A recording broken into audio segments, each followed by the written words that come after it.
प्रिय साथियों, आप सभी का मुद्रा क्लासेस चालू यूट्यूब चैनल में हार्दिक स्वागत है। आज की इस वीडियो में आपको Rajasthan public service commission Ajmer it means RPSC, इसके अंतर्गत मैं आपको सिलेबस बताने वाला हूं जो एग्जामिनेशन अभी हाल ही में आयोजित होने वाले हैं। लेक्चरर स्कूल एजुकेशन हिंदी मैं आपको बताऊंगा। हिंदी सब्जेक्ट के अंतर्गत व्याख्याता बनने के लिए आपको सेकंड पेपर के सिलेबस के अनुसार पढ़ना बहुत ही ज़रूरी है। आपको एक योजनाबद्ध तरीके से पढ़ना होगा जिससे आप 150 क्वेश्चन में से आप अच्छे से अच्छा कर सके और आप 300 नंबरों में से कम 250 से ऊपर नंबर ला सके। इसके लिए आपको बहुत ही कठिन मेहनत करने की ज़रूरत है। तो चलिएगा, मैं आपको पूरा सिलेबस आपको विस्तृत से बताने वाला हूँ। इससे पहले मैं आपको इसकी परीक्षा के अंदर कितने क्या क्वेश्चन होंगे, कितने मार्क्स होंगे, कितनी नेगेटिव मार्किंग होगी, वो भी मैं आपको पहले बता देता हूँ। तो आप वीडियो को बिना स्किप किए 5 मिनट की वीडियो को लास्ट तक ज़रूर देखिएगा। आपको इसके अंतर्गत पूरा सिलेबस बता दिया जाएगा। हाँ जी दोस्तों, मैं आपको वीडियो बहुत लंबा बनाने वाला नहीं हूँ। सिंपल मैं आपको शॉर्टकट तरीके से बताने वाला हूँ। और आप चाहें तो इसकी PDF प्राप्त करने के लिए कमेंट बॉक्स में छाप सकते हैं। मैं आपको PDF पे उपलब्ध करवा दूंगा। देखिए दोस्तों, तो for the examination for the post of school lecturer जो सेकंड पेपर होगा उसके लिए क्या सिलेबस है और उसमें आपको एग्ज़ाम में क्या क्या तरीके से बताएंगे वो मैं आपको बता देता हूँ। सबसे पहले पहला पॉइंट देखिएगा, the question paper will carry maximum 300 marks. मतलब मैं आपको बता देता हूँ, आपका ये पेपर कुल मिलाकर 300 मार्क्स का होगा। ठीक है।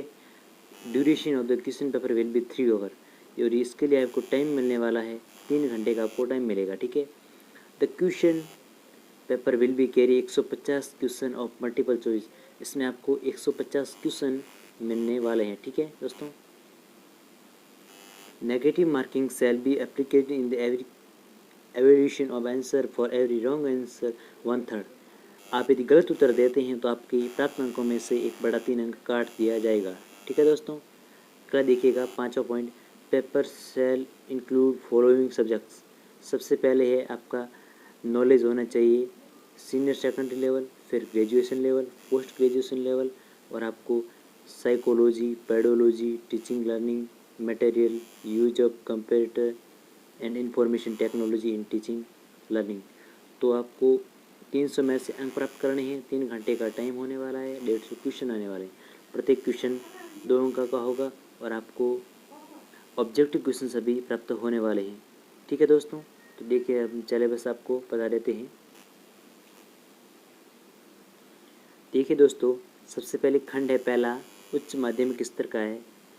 इसके अंदर भाग है अ। सबसे पहले आएंगे संधि, समास, उपसर्ग और प्रत्यय।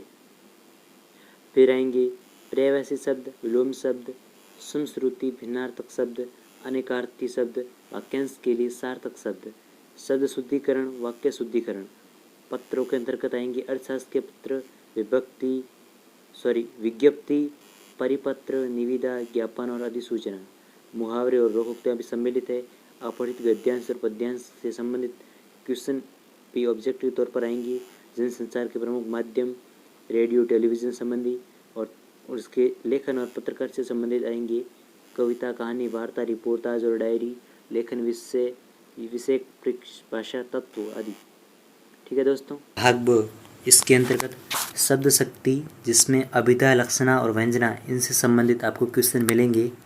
अलंकार में यमक, श्लेष, उपमा, रूपक, उत्प्रेक्षा, संदेह, प्रांतिमान, दृष्टांत और उदाहरण अलंकार। ठीक है दोस्तों।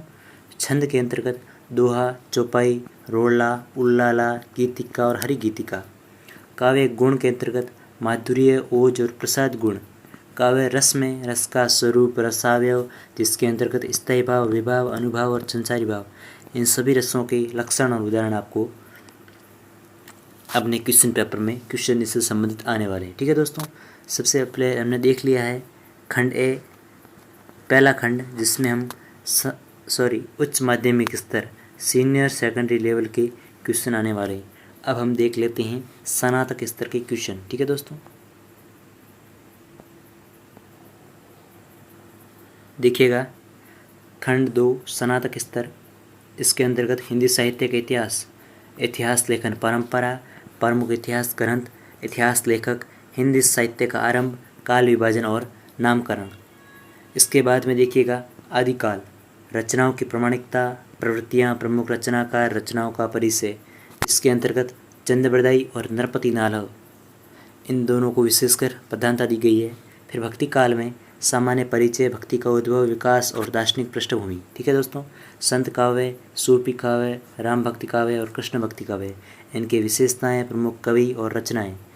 इसके अंतर्गत संत काव्य में कबीर और दादू, सूफी काव्य में जयसी और मंझन, राम भक्ति काव्य में तुलसीदास और कृष्ण भक्ति काव्य में सूरदास, मीरा और नंददास। ठीक है दोस्तों, अब देखिएगा चौथा रीतिकाल, रीति से तात्पर्य रीतिबद्ध, रीतिसिद्ध और रीतिमुक्त काव्य धाराएँ। इन काव्य की सामान्य प्रवृत्तियाँ, विशेषताएं, प्रमुख रचनाकार, रचनाओं का परिचय और विशेष रूप से देवभूषण, बिहारी और घनानंद। ठीक है, आगे बढ़ते हैं।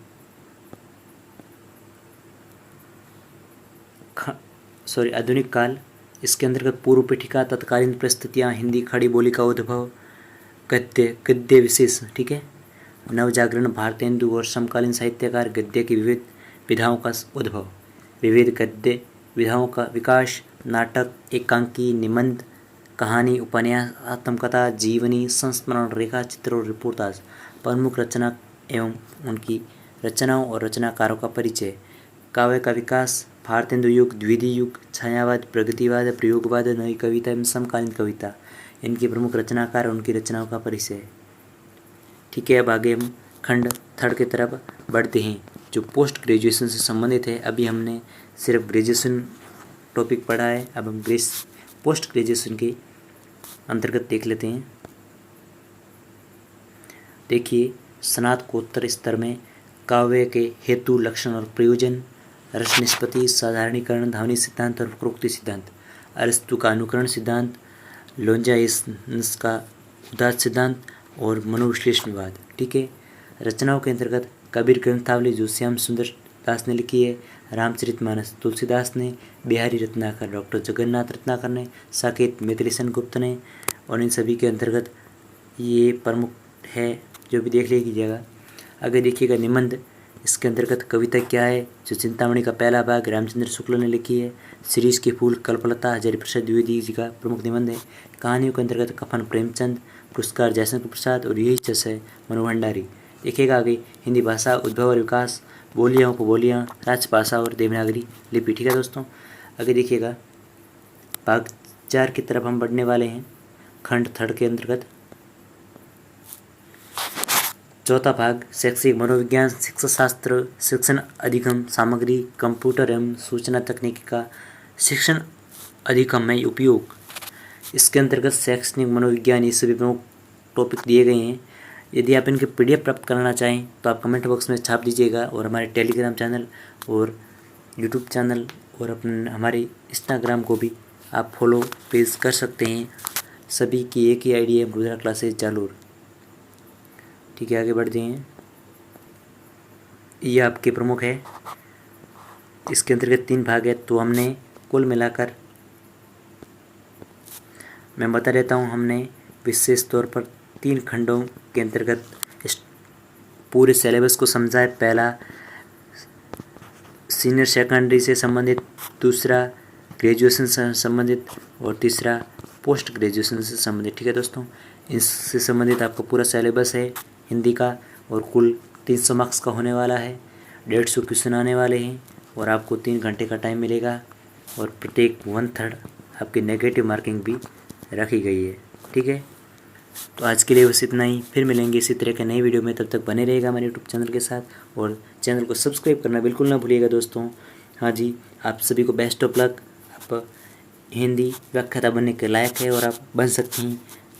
तो होश ना रख, तो मंजर रख। सॉरी दोस्तों, मैं आपको कुमार गौरव सर की एक पंक्ति के माध्यम से थोड़ा प्रेरित करना चाहूँगा।